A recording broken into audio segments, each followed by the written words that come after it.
Polityka, and I would like to give you a brief description about the topic that I would like to present on Global Scrum Gathering in Lisbon this year.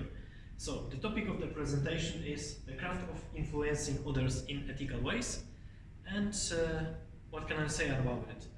The ability to influence others is a part of our personal and professional lives, and also the key to be effective in agile environment.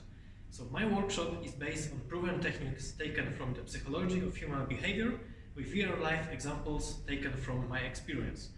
So influencing effectively, first of all, requires knowledge about other people. If you would like to gain new insights, I would like to invite you to my workshop. After completion of these workshops, you will be able to, first, identify your type of personality and how does it affect influencing others. Second, point out what is the difference between persuasion and manipulation to influence in ethical ways. 3. Use 8 laws of persuasion in practice. And 4. Apply techniques of persuasion in certain situations in your experience.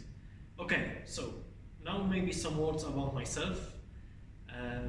So as an Agile coach, trainer and consultant with more than 10 years of experience in Agile and in IT, I participated in creation of enterprise-class software products used by millions of people around the world. So when it comes to Scrum Alliance, currently I'm CSP, CSM, CSPO, and currently on a certified Scrum trainer path.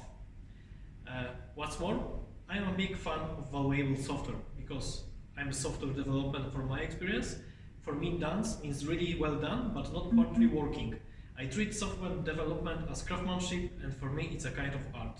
With my experience, I also support ambitious companies which want to change the culture of the organization, and I strongly believe that the key to the success is to provide right conditions for the teams and to create useful and reliable software.